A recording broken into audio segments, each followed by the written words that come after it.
कोई बताएंगे मुझे? स्क्रीन, रिकॉर्डिंग और साउंड तीनों चीजें क्लियर है? यस सर, क्लियर है। ठीक।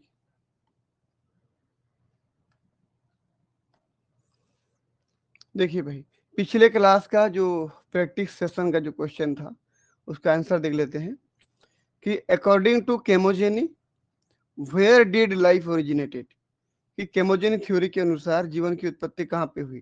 तो कहाँ पे हुई बोलने पर समुद्र के निचली सतह पे, जहाँ पे बहुत टेम्परेचर हुआ करता था, जिसको हम क्या बोलते थे? On deep hydrothermal vent region या एरिया, है ना? ये हमारा आंसर हो गया।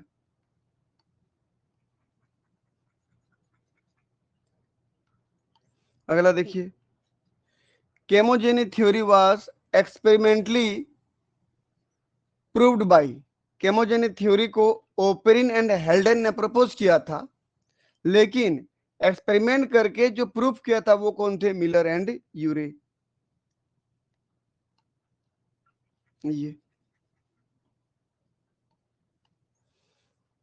अगला हमारे पास देखिए, तो proteinoid is isolated in laboratory by, कि प्रोटीनोइड्स को लैब में किसने प्राप्त किया? तो कौन थे वो? Sidney Fox. ठीक, ये थे। अगला, self replicating polynucleotide established in primordial earth, यानी कि जो self nucleotide, self polynucleotide molecule बना सबसे शुरू के अर्थ में, वो आज से कितने साल पहले बना? कितने साल एगो पहले बना बोल रहे? तो 3.5 बिलियन ईयर पहले, ये तब से जीवन की उत्पत्ति हुई। ठीक। अगला हमारे पास क्या है? 5वां नंबर पे, प्रोटोवायरस इज आल्सो नोन एज, प्रोटोवायरस को और किस नाम से जानते हो आप? प्रोटोबायोन्ट्स के नाम से जानते हो। ये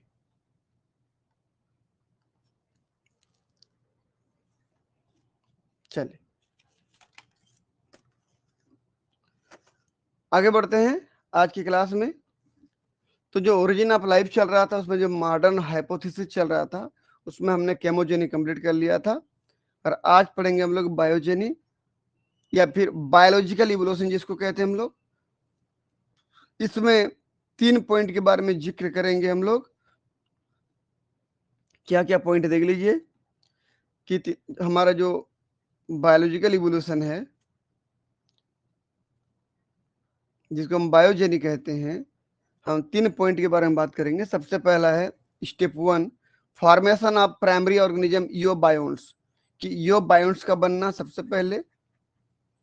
दूसरा, evolution of mode of nutrition, ठीक, न्यूट्रिशन के आधार पर, न्यूट्रिशन के प्रकृति के आधार पर किस प्रकार से इवोल्यूशन हुआ है। और तीसरा, the oxygen revolution and present day atmosphere, कि ऑक्सीजन कैसे करके धीरे धीरे पृथ्वी पर बना और आज का वर्तमान का पृथ्वी कैसे बन गया। ठीक, तो उसमें सबसे पहले हम आज बात करेंगे फॉर्मेशन ऑफ प्राइमरी ऑर्गेनिज्म, यानी कि यूबायोन्ट्स। तो मैं चाहता हूं कि ये एक क्लास में रहे, बाकी जो अगला क्लास लगेगा वो ये दोनों रहे इसमें। ठीक, तो फॉर्मेशन ऑफ प्राइमरी ऑर्गेनिज्म या यूबायोन्ट्स, ये देखिए, ये हमारा स्टेप 1 हो गया। ठीक, तो हम इस पूरे प्रोसेस में जानेंगे कि पहला जो लिविंग सेल बना वो कैसे करके बना, उसके बाद फिर उसमें इवोल्यूशन कैसे हुआ वो पढ़ेंगे। तो देख लीजिए अब धीरे धीरे, ये डायग्राम है। अगर आपने कोसर वेट्स के बारे में पढ़ा होगा तो आपको पूरा इसके बारे में पता होगा। क्या होता है देखिए, तो जो ऑर्गेनिक मैक्रोमोलिक्यूल्स होते हैं, जो ऑर्गेनिक मैक्रोमोलिक्यूल्स होते हैं,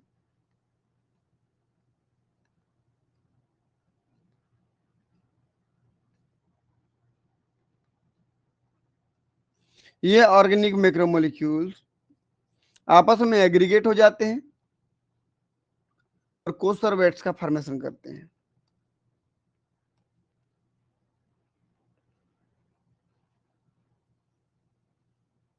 ठीक, तो सबसे पहले पृथ्वी में ये हुआ होगा कि ऑर्गेनिक मैक्रोमोलिक्यूल्स आपस में एग्रीगेट हुए होंगे और कोस्टरवेट्स का निर्माण किए होंगे।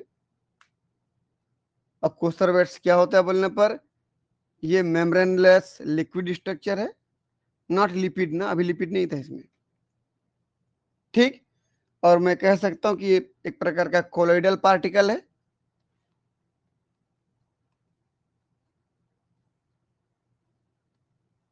कोलोइडल पार्टिकल है ये।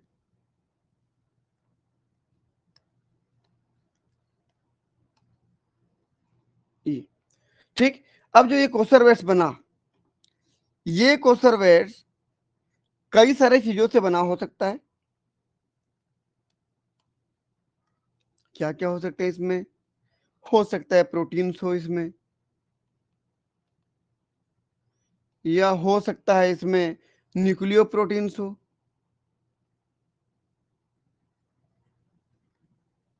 और भी अदर मॉलिक्यूल्स हो सकते हैं, अदर ऑर्गेनिक मॉलिक्यूल्स। ठीक है,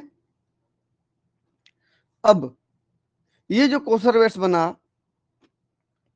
कुछ समय बाद क्या होता है, ये कोसरवेट्स अपने आसपास जो मौजूद होते हैं, जो ऑलरेडी नेचुरली अपने आप बने हुए जो लिपिड हैं आसपास, उन लिपिड को अपनी तरफ क्या करते हैं, वो अट्रैक्ट करते हैं, आकर्षित करते हैं।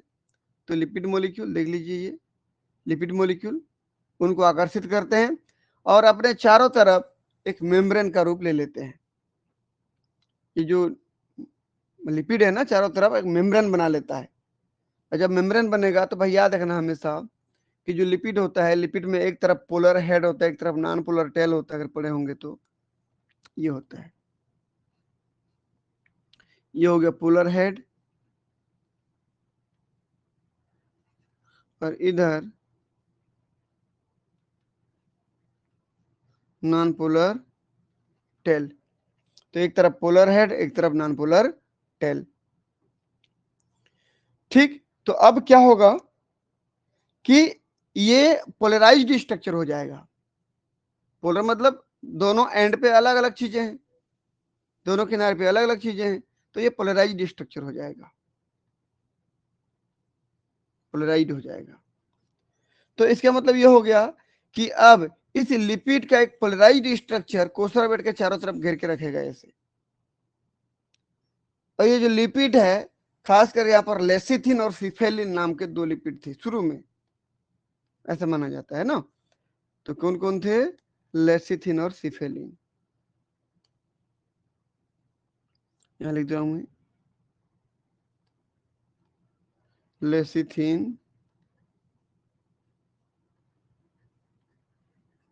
सिफेलिन। ठीक, और ये कोसरवेट्स का मेम्ब्रेन वाला स्ट्रक्चर बन जाएगा।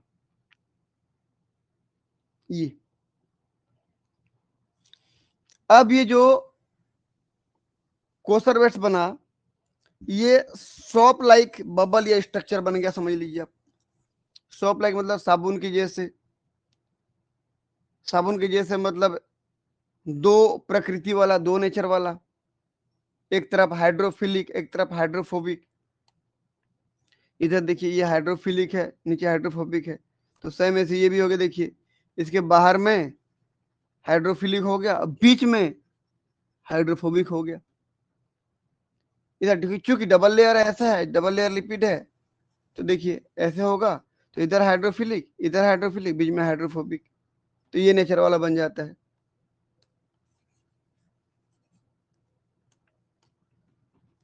तो ये सोप लाइक स्ट्रक्चर,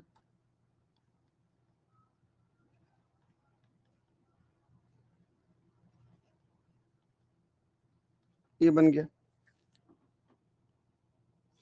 ठीक, अब इसमें क्या होता है कि मेम्ब्रेन बनने के बाद, ये जो मेम्ब्रेन बना, मैं इसको कह सकता हूं कि आजकल के जो वर्तमान समय के जो हमारे सेल हैं, उसके प्लाज्मा मेम्ब्रेन की इक्विवेलेंट हैं, उसके जैसे लगते हैं ये।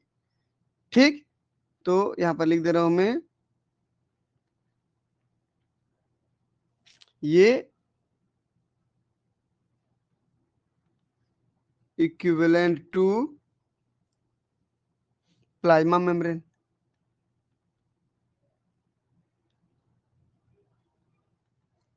ठीक, उसके जैसे है। अब इतना बनने के बाद क्या होता है कि इस कोसरवेट्स में कोई बाहर का nucleic acid,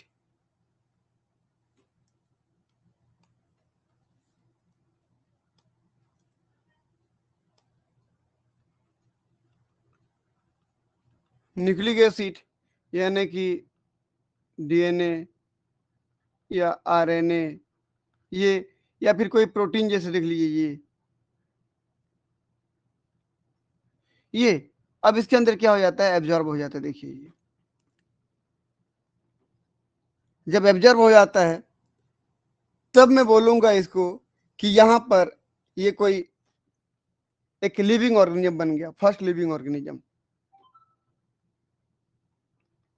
first living organism.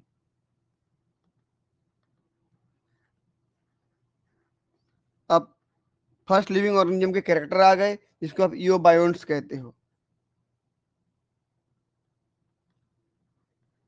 ये लिपिड की हो सकता है कि यूनिलेयर हो, बाइलेयर हो या मल्टीलेयर हो, कुछ भी हो सकता है। ठीक, तो ये हमारे पास क्या बन गया, एक लिविंग ऑर्गेनिज्म। चलिए देखिए कमेंट। अब सबसे पहले क्या बोल रहा है, the following event could have been responsible for the formation of first living cell. अभी जो इवेंट होगा इसमें एक लिविंग सेल बनाएंगे हम, जिसको यूबायोन्ट्स कहते हो आप। Due to tendency of organic macromolecule to aggregate large colloidal particle coacervate form. अभी बोला हमें, देखिए कि ये जो ऑर्गेनिक मॉलिक्यूल हैं, इस ऑर्गेनिक मॉलिक्यूल के इकट्ठा हो जाने पर, एग्रीगेट हो जाने पर, इसके एग्रीगेट हो जाने पर कोलोइडल पार्टिकल, जिसको आप कोसर्वेट्स कहते हो, वो बन जाता है। They contain more than one type of protein, nucleoprotein and other organic molecule in various combination. अलग अलग प्रकार की इसमें प्रोटीन, न्यूक्लियोप्रोटीन और बहुत सारे प्रकार की मॉलिक्यूल्स पाए जाते हैं। याद रखना, मेम्ब्रेन लेस होता है, किसी प्रकार की लिपिड की मेम्ब्रेन नहीं होती, बल्कि लिक्विड स्ट्रक्चर होता है, वाटर की एक लेयर मिलेगी आपको। चलिए अगला देखिए, पोलराइज्ड फिल्म यानी कि लेयर ऑफ फॉस्फोलिपिड में lecithin and cephalin got organised to form surface membrane around this coacervate. This coacervate now appear as soap like bubble. मैं क्या बोला कि इसके चारों तरफ अब लिपिड आ जाएंगे, लिपिड आ जाने पर उनकी चारों तरफ लेयर बन जाएगी। अब ये सोप लाइक स्ट्रक्चर बन जाएगा। सोप मतलब साबुन में दोनों प्रकृति पाई जाती है कि जब साबुन से आप तेल को साफ करते हो ना, तेल भी साफ हो जाता है, और पानी से मिलने वाला कोई रंग अगर लगा हो कपड़े में वो भी साफ हो जाता है, तो दोनों साफ होते हैं। तो कहने का मतलब है कि साबुन के पास दोनों प्रकृति होती है, हाइड्रोफिलिक, हाइड्रोफोबिक। तो वैसे ही स्ट्रक्चर बन गया, मेम्ब्रेन भी हाइड्रोफिलिक, हाइड्रोफोबिक वाला सोप लाइक स्ट्रक्चर बन गया। यहाँ लिख दे रहा हूं, हाइड्रोफिलिक,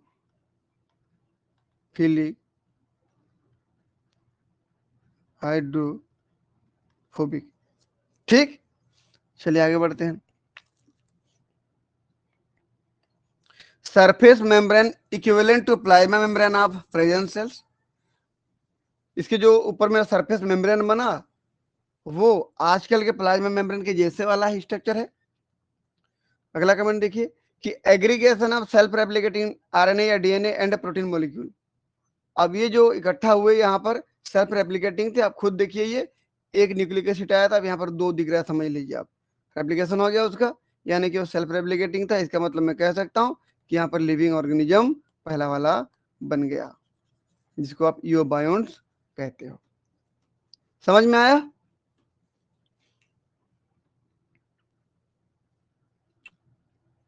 हाँ या ना, जल्दी बताएं। Yes sir. प्रोटोबायंट और ईओबायंट में डिफरेंस बता दीजिए ना। प्रोटोबायोन्ट्स में हम इसको प्रोटोबायोन्ट्स कहते हैं कि वो उसमें रेप्लिकेशन की क्षमता नहीं मिलेगी और वो प्रेजेंट सेल के जैसे नहीं होगा। समझ रहे हो ना, वो प्रेजेंट सेल जैसे नहीं दिखेगा। Yes sir. यो बायोन्ट बनने के पहले की स्टेज, जैसे ये प्रोटोबायोन्ट्स कह सकते हो आप इसको। यो बायोन्ट्स वर्तमान के समय के ये सेल के जैसा, और प्रोटोबायोन्ट्स उसके पहले के जैसा। ठीक है, उसमें प्लाज्मा, अब मतलब कहने का मतलब यह है कि वर्तमान सेल के जैसा जो ना दिखे, ये वर्तमान सेल के जैसा दिख रहा है। जैसे वायरस को देखो, वायरस प्रोटोबायोन्ट्स है क्योंकि उसमें प्लाज्मा मेम्ब्रेन नहीं पाई जाती है, हमारे वर्तमान सेल के जैसा नहीं दिखता है वो। मैं आपको दिखाता यस हूं, सर। चलिए ये देखिए, ये प्रोटोबायोन्ट्स था। ठीक, तो इसमें प्लाज्मा मेम्ब्रेन नहीं होता वायरस में। ठीक, वायरस में प्रोटीन की एक कोर पाई जाती है और अंदर न्यूक्लिक एसिड पाया जाता है। तो ये आजकल के वर्तमान समय के जो हमारे एक नॉर्मल आइडियल सेल है, उस सेल के जैसा स्ट्रक्चर इसके पास नहीं है। क्लियर है कि नहीं? वो यस सर, प्रोटोबायोन्ट्स क्लियर है, है। और जिसमें वर्तमान के सेल जैसे स्ट्रक्चर है वो यूबायोन्ट्स है।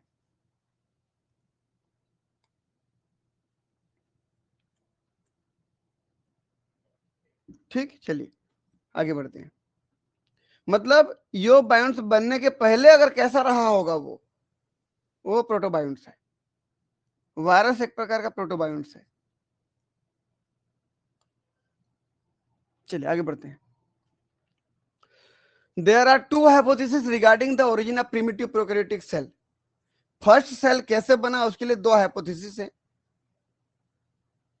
ठीक है, प्रिमिटिव प्रोकैरियोटिक सेल कैसे बना उसके लिए दो हाइपोथेसिस हैं। पहला, अकॉर्डिंग टू होरोविच 1945 में दिया था उन्होंने, और एली ऑर्गेल 1973 में। इन दोनों का जो एक्सपेरिमेंट था, हाइपोथेसिस था, वो क्या कहता है देखिए, कि जो न्यूक्लियो प्रोटीन होते हैं ना, ये सब समुद्र में है भाई। समझ लीजिए जीवन की उत्पत्ति समुद्र के सबसे निचले गहरे वाले गर्म भाग से हुआ है, डीप हाइड्रोथर्मल वेंट रीजन। तो मैं इसको लिख दे रहा हूं यहां पर, ऑन डीप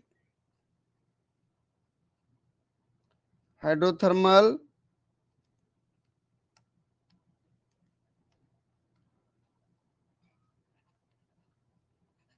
वेंट रीजन।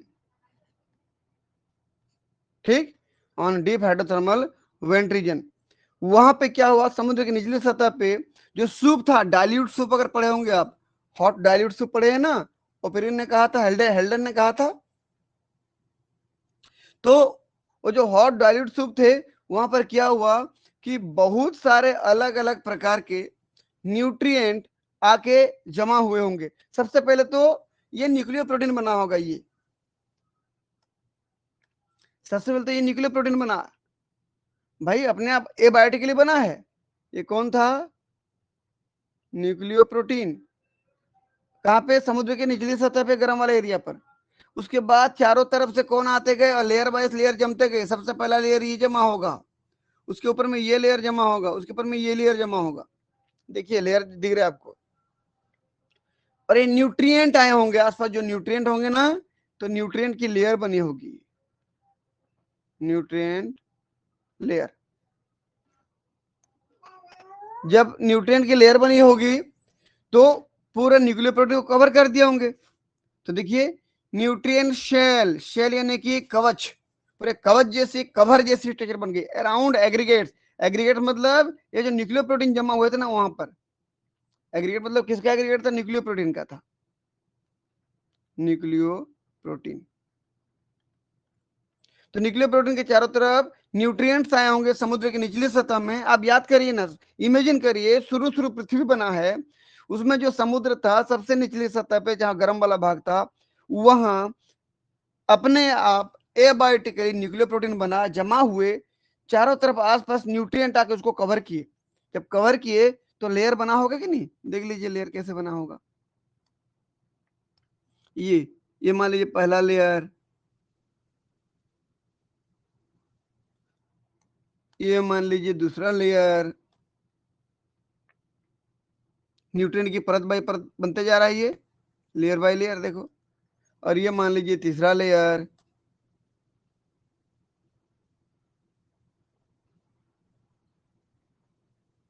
ये ठीक। तो जब लेयर बाय लेयर बना तो फाइनली ये सभी लेयर मिल करके आपस में फाइनली एक मेम्ब्रेन बनाए। उस मेम्ब्रेन को मैं लिमिटिंग मेम्ब्रेन कहूंगा।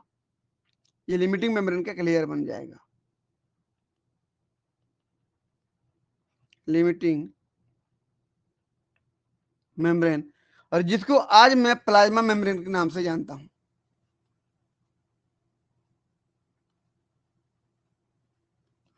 ठीक। तो सबसे पहला हाइपोथेसिस क्या कहता है होरोविच और ओर्गेल का, कि प्रिमिटिव अर्थ में हॉट डाइल्यूट सूप जहां पर है, यानी कि डीप हाइड्रोथर्मल वेंट रीजन में, सबसे पहले न्यूक्लियोप्रोटीन अपने आप बने एबायोटिकली।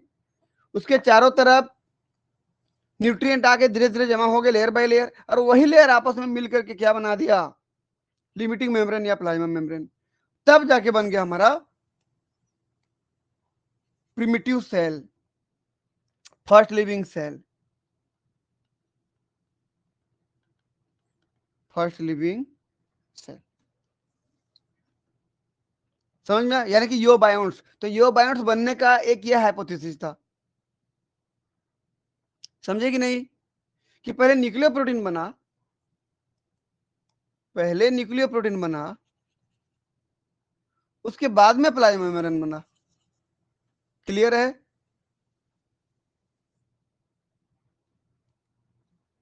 Yes sir. ठीक है, देखो थोड़ा सा ना ये मैं इसको अच्छे से लिख देता हूं।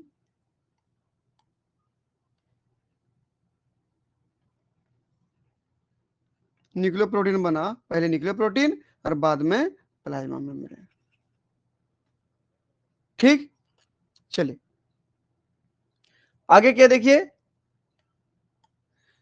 अकॉर्डिंग टू ओपेरिन कॉन्सेप्ट,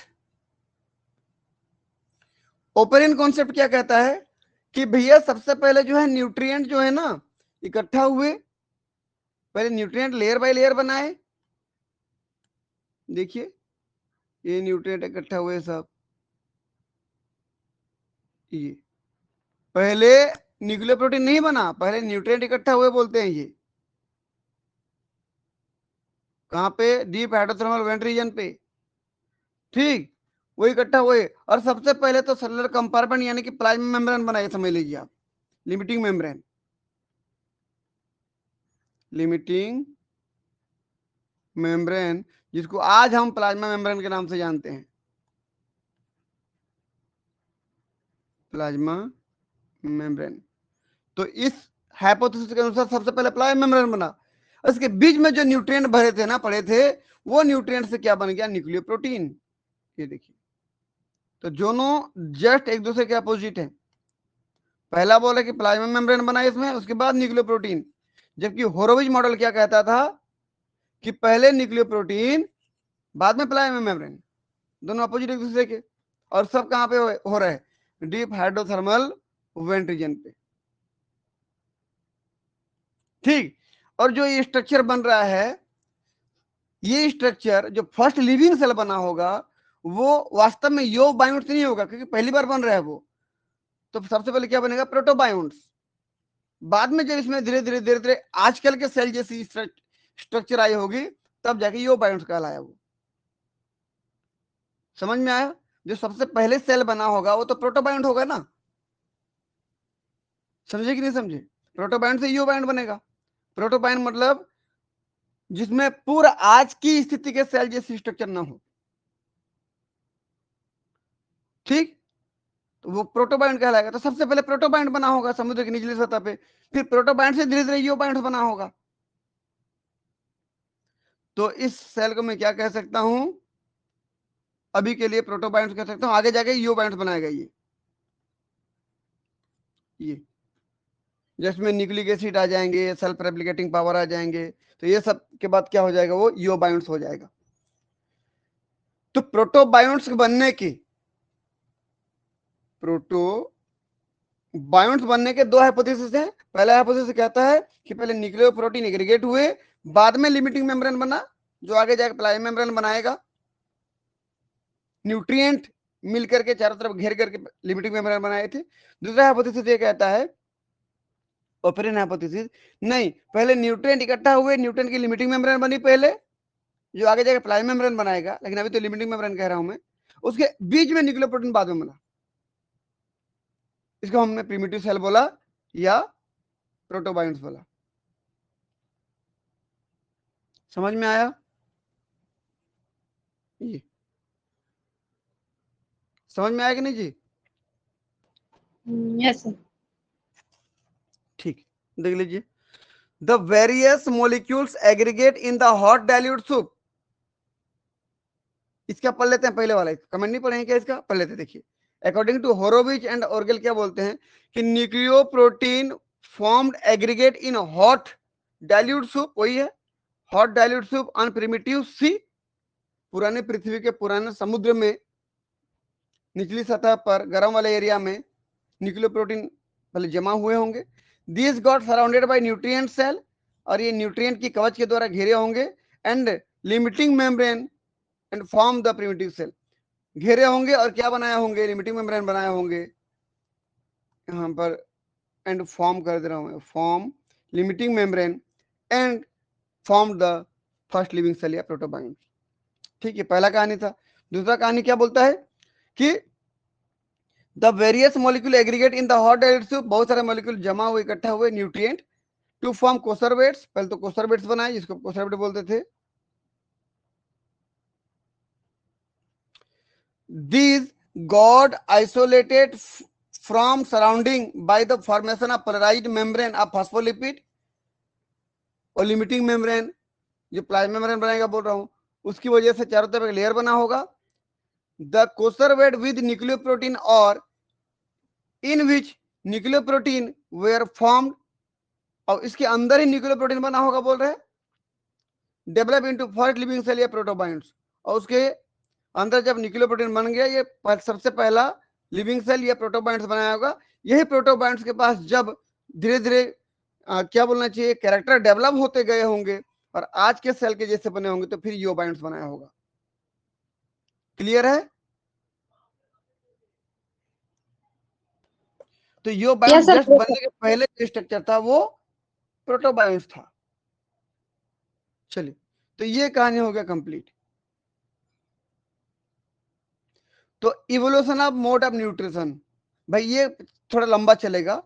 हमने क्या पढ़ा आज, फॉर्मेशन ऑफ प्राइमरी ऑर्गेनिज्म में यूबायोन्ट्स, यूबायोन्ट्स कैसे बनता है ये, और प्रोटोबायोन्ट्स कैसे बना होगा, उसके लिए दो हाइपोथेसिस, प्रिमिटिव प्रोकैरियोटिक सेल मतलब प्रोटोबायोन्ट्स बनने के लिए, प्रोटोबायोन्ट्स बनने के लिए दो हाइपोथेसिस किया था, ये पढ़ा हमने।